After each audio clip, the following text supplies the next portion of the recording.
मरना तो सभी को है। समझदार वही है जो बूढ़ापा, कमजोरी जैसे अंतिम समय के संकेतों को समझ लेता है। आज की कहानी जो आपको जीवन जीने का सही मार्ग बताएगी। उपनिषदों में कई ऐसी कथाएं हैं जिनमें राजाओं ने अपनी तपस्या से काल पर विजय पाने की कोशिश की है, लेकिन बचा कोई नहीं। ऐसे ही एक राजा ने भी काल को जीतने का प्रयास किया और उसने काल को अपना मित्र बना लिया। राजा और काल की दोस्ती हो गई। राजा ने काल से कहा, तुम मेरे मित्र हो तो तुम मुझे मृत्यु से मुक्त कर सकते हो। काल ने कहा, ये तो संभव नहीं है। राजा ने पूछा, तो फिर तुम मेरी क्या मदद कर सकते हो? काल ने कहा, मैं तुम्हें 7 बार अलग अलग ढंग से सूचना दूंगा।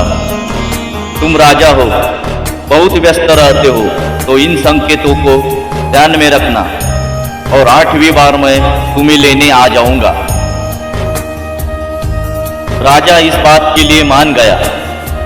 कुछ समय बाद काल राजा के सामने अचानक आ गया। राजा ने कहा, तुम तो मेरे मित्र हो और तुमने मुझे वचन दिया था कि तुम मुझे 7 बार सूचना दोगे, लेकिन तुमने तो कोई सूचना नहीं दी और तुम मुझे लेने आ गए। काल ने कहा, मैंने तुम्हें सूचनाएं दी थी, लेकिन तुम अपने राजकाज में भूल गए। मैंने पहला संकेत तुम्हारे बालों के माध्यम से दिया था जब ये सफेद होने लगे थे। दूसरा संकेत आंखों के माध्यम से दिया था जब तुम्हारी दृष्टि कमजोर हो गई।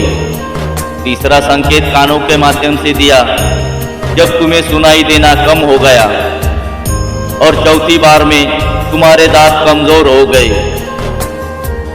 5वीं सूचना में तुम्हारी आंतें कमजोर हो गई। 6ठी सूचना तुम्हें तब दी जब तुम्हारी हड्डियां कमजोर हो गई। 7वें संकेत में तुम्हारी शक्तियां कम हो गई।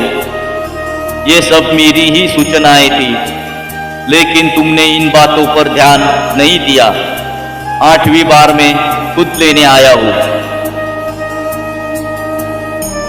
राजा को समझ आ गया कि काल किसी को छोड़ता नहीं है, लेकिन ऐसी सूचनाएं जरूर देता है।